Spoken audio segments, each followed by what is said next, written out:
Stockport has a wealth of ghost stories, and I'm indebted to thepeculiarpath.co.uk for its detailed descriptions. As a result of so many stories, I've split the vlog between Stockport Town Centre and Stockport Borough West and East, including Bramhall Hall, Cheadle Heath, Gatley, Bredbury, Goyt Valley, Lyme Park, Heaton Norris, Marple, Reddish and Romley. Third vlog covers the borough to the east of Stockport Town Centre, such as Bredbury. The found apparition from Heaton Norris is a local legend, of which I know no more. Customers at the Grapes Hotel, closed in Heaton Norris, have felt a spine-chilling presence, and others have actually seen the ghosts of a mother, her 3 children and her lover, who are believed to have been murdered by a minister and buried beneath what are today the gents' toilets. One local claims to have had her bottom smacked, the only recorded physical phenomena by one making a bit of a spectre of himself. Landlady grandmother Anne saw 3 figures thought to be the woman and her 2 offspring as she viewed the bar from the CCTV in an office upstairs. They haven't left me alone since. I hear the children crying at night and I can't sleep. It's driving me mad. Nell, 64, an electrical engineer, first laid eyes on the phantom he calls Fred while he was doing some paperwork shortly after taking over the pub 2 years ago. I saw a stranger pass me and into the gents. I followed him and there was no one there. After that his presence became more a common occurrence. I'm not scared. A female he dubs Frida lately appeared on the scene, shortly followed by her 3 children, who spend much of their time weeping and wailing. The ghosts may not bother him and some members of staff, but they do spook Yasmin, the family's 4-year-old German Shepherd, who refused point blank to go anywhere near the gents' toilets or the entrance to the cellar. She was visibly petrified. Her eyes would go wild and the hackles rise on the back of her neck, and the normally obedient young dog shrieks away and cowers into corners. 4 a.m. on March 17th, 1969, lorry driver George Wilshaw stepped out into his backyard, making his usual trip to the outside toilet on Providence Street in Heaton Norris. The street was silent, the only movement the faint rustling of branches in the early morning air. He turned his back towards the house. Something caught his eye. A tall figure stood beneath a tree, positioned midway between George's garden and his neighbour's. The figure was motionless, dressed entirely in black, its face obscured by shadow, though it made no sound. George had an overwhelming sense that it was watching him. His first instinct was to challenge the intruder. I called out to him, asking him what the blue blazes he was doing there, but there was no reply. Undeterred, he stormed across the yard, determined to confront the trespasser. But as he reached the figure, it disappeared before his eyes. Confused, but still believing he was dealing with an ordinary intruder, George ran inside and grabbed a poker from the fireplace. He returned to the yard, checking every possible hiding place. The old-fashioned air raid shelters, the coal bunkers, even his neighbour's property. There was nothing. That evening, George and his wife sat watching television. Their dog began to whimper at the back door. Assuming it wanted to be let out, George opened the door, only for the animal to take one look outside, freeze in place, and then bolt back into the house. The hair on the back of on his back went up. It gave a strange yelp and shot straight past me. I slammed the door and bolted it. Something about that night didn't feel right. The dog remained visibly distressed for days, refusing to go near the back door. A few nights later, the same time, George was awake again at 4 a.m. Despite his unease, he stepped outside once more. I wasn't looking for anything, but I suppose in the back of my mind I was expecting to see it again. And there was the tall black-clad figure, stood near the neighbour's coal shed, motionless as before. I shouted at it again, asked what it wanted. Nothing. No movement, no sound. George charged at the figure, determined to grab hold of whatever, or whoever, or whatever it was. I ran straight at it, keeping my eyes on it the whole time. But just before I reached it, it disappeared. Completely gone. No movement, no sound. Just gone. He stopped in his tracks, scanning the empty yard, his breath heavy in the cold night air. The silence was absolute. That morning George went about his routine as normal, but the encounter left him uneasy. There was something different about the second sighting, a sense of finality, as though whatever had stood there no longer had reason to return. Later that day he arrived home from work to unsettling news. His neighbour, whose garden the figure had been standing in that morning, had died suddenly.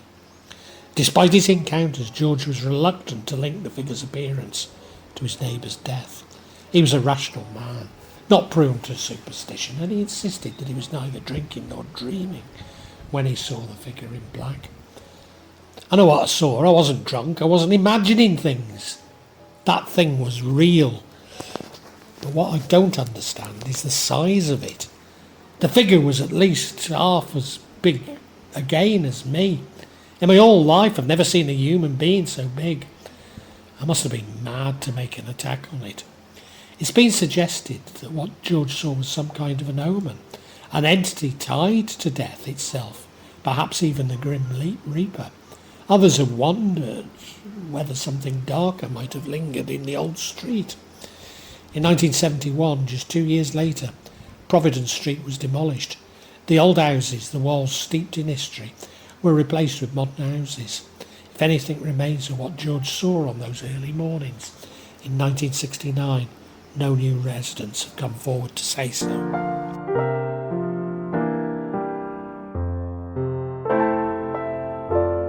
Welkin Mill, Lower Bredbury, is a cotton spinning mill in Lower Bredbury, Portwood. I'm sure it's the mill that I used to pass when I used to drop my car off to be serviced, as I wasn't a dealer in Manchester, only Stockport, so I used to go there quite regularly. It was built in the early years of the 20th century for ring spinning. There are claims of paranormal activity, which are very active night with the spirits seemingly in control. Pear New Mill is a former Edwardian cotton spinning mill on the northern bank of the River Goyt in Bredbury, Stockport. It's a Grade 2 star listed building. Pear Mill was one of the last cotton spinning mills to be built in England, commencing production in July 1913. It is allegedly haunted. Bredbury Hall has been so altered as to have lost every vestige of its former appearance. It was probably built on the site of a former homestead, as some branch of the Bredburys is supposed to have settled here in early times. In 1638 the hall was occupied by a branch of the Davenports, a connection of the Bredburys. In later times the venerable building degenerated into an ordinary farmstead. In the late 19th century it was rebuilt and converted into a family residence in the Georgian style. The hall, outbuildings and grounds are now used as a hotel and country club, and the building has been much modified to suit that purpose. Bredbury Hall is now known as a popular hotel, and there are many stories now lost or just unknown. It is, however, said that the ghosts of the manor house that stood here previously still roam the hallways at night, and there have been many sightings and hearings of this. Later, on further investigation, no proof of such sightings was found, and now considered a hoax. In Reddish, in 1976, several children encountered an entity wearing a silver suit. The figure had long blonde hair, a short grey beard, and hovered 15 centimetres above the ground. A Reddish St Elizabeth's Churchyard, in 1981, witnesses heard dozens of coins rain down in the churchyard, falling from an empty sky, though some were quite deeply embedded into the earth.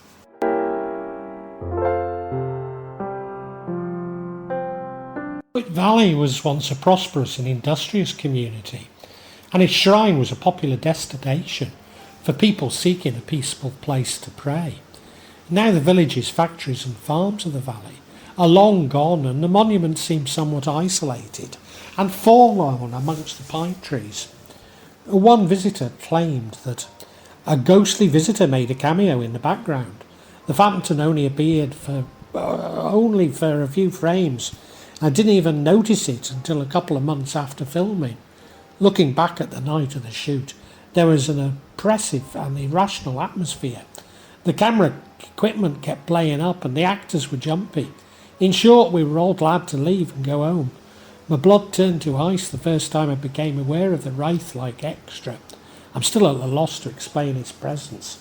Camera fault, trick of the light, or aspiring actor from another world. The focal point of the whole valley is Airwood Hall. Once at the heart of the flourishing community, the hall was demolished in 1934 by Stockport Water Corporation to make way for a reservoir, along with almost everything else in the valley. Quite why the company felt the need to knock down an impressive Victorian mansion that was nowhere near the water is a matter of dispute. The most likely explanation is they did not have further funds for its maintenance. And now little more than a ruin and a sea of rhododendron, the hall still gets thousands of visitors every year, drawn to the mystique and the mansion in the woods. Slowly but surely the building is being reclaimed by the wilderness and may one day vanish completely. I recall finding myself there one Sunday, and it was one of my most memorable walks, but I never found the exact location again. I'm not suggesting anything mystical. And just being lost in Stockport. And speaking on the hall, Cole Bottomley said, "When I was a child, we used to visit the Goyt Valley and Airwood Hall hundreds of times. Mum and Dad, myself and two brothers. I recall walking past a pipe that the river ran through, and at one time I looked down. Myself and my brother saw a pair of legs lying in the water. It was wearing Wellington boots, and the body lay inside the pipe. We ran back to our dad and he told him what we'd seen. That is what I recall. My parents, however, tell it different. They say that my brother and I had walked on ahead, and we came running back with a look of fear on our faces. They said when we told them we'd seen a young boy walking in the river. He was wearing long trousers, a dirty shirt, long socks, big boots and a flat cap. The same kind of clothing that would have been worn when Airwood Hall was up and running. We told my parents we saw the boy walk into the pipe. So my dad ran ahead, jumped in the river and went in the pipe to look for this boy. He never found anybody. Now every time I pass the pipe with the children, I tell them of the time I saw this little boy and still have to see if it's still there." Nicholas Sutton has an equally chilling tale about the same place. "A friend and I decided it would be a dare to go for a midnight walk up to Airwood Hall, but it was pitch black and I was frightened to death. On the path leading to the hall, I felt like piercing eyes were all upon us from every direction, so I quickly suggested that we went back to the car. The reason my friend wanted to return to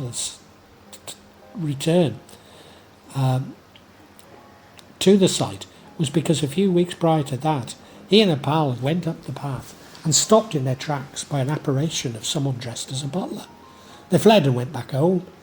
Weeks passed and we returned in daylight when we made it to the graveyard to find that all the people who had worked at the hall, all named and positions that they had held there, to the discovery of a Frank who had been a butler for the family.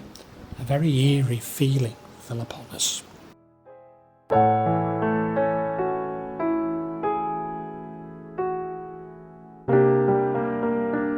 Gardener's Arms public house in Offerton in the 2000s. A former member of staff claimed the pub cellar was haunted by a ghost named John. Failure to say good morning to the ghost would result in him wolf whistling in your ear.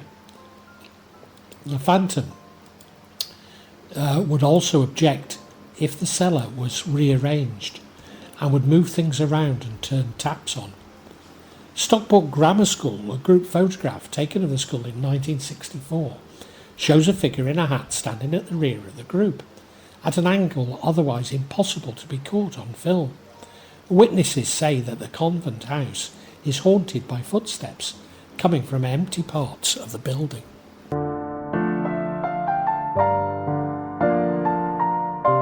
Marple Hall's association with notorious Judge Bradshaw, who sentenced the king to execution, hung over the old house like a black shadow for generations. Marple Hall was owned during the Civil War by Colonel Henry Bradshaw, a firm parliamentarian and brother of the regicide, John Bradshaw.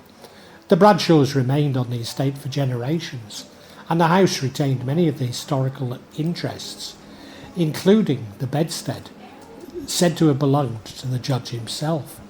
Its origins stretch back into the late 16th century, but it rose to the greatest prominence under the Bradshaw family, who held the estate from the early 1600s.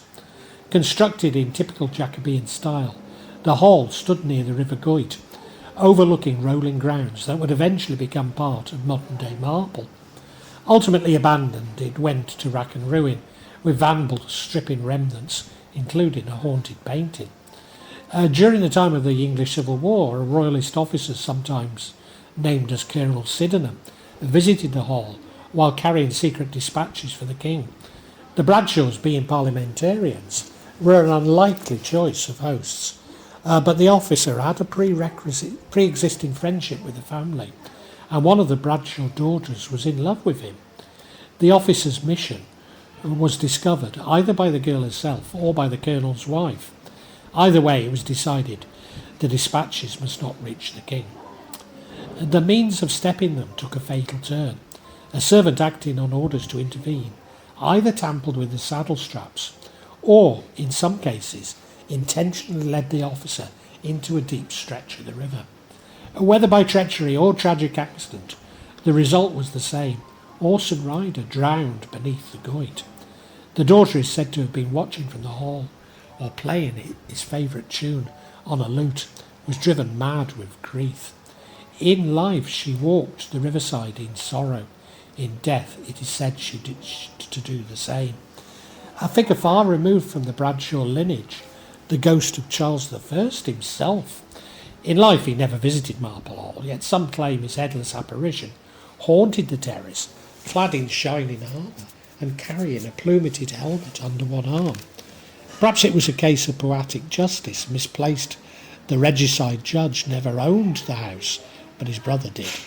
Whether the sighting stemmed from confusion, symbolism, or something stranger, they endure in the law. To this is occasionally added the wandering ghost of John Bradshaw himself, his posthumous punishment said to echo throughout the various sites. While there is no consistent sighting of him at Marple, some writers have claimed his busy ghost stalks more than one location.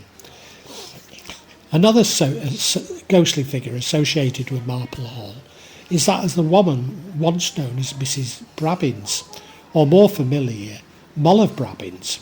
Her story is not in Civil War tragedy, but in later accounts of unease, broken romance and spectral visitations. Shortly before the 1929 auction, a visitor to the hall recorded a conversation with the resident staff, who believed firmly in the presence of ghosts. One story in particular stood out.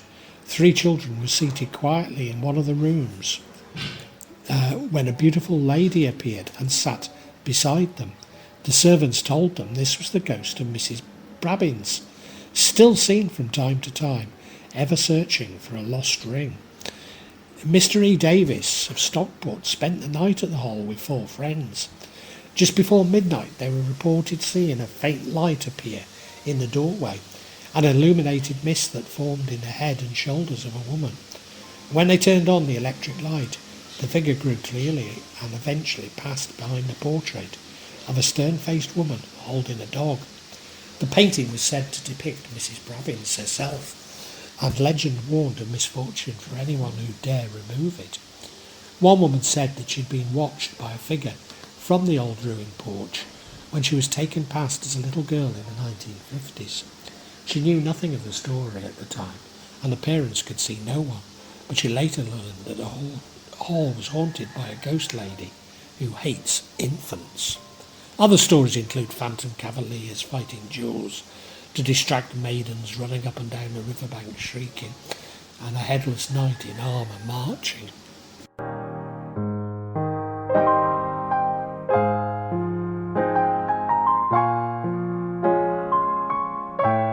Lyme Park, just in Cheshire, although parts of the grounds are in Stockport, with several ghost stories, most prominent the spectral funeral procession of Sir Piers Lee, who was mortally wounded leg.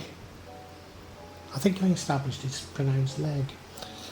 Yeah, because there's a pub called the Leg Arms. Yeah, it's Sir Piers Leg, who was mortally wounded in 1442. The most famous story describes a ghostly his ghostly funeral procession.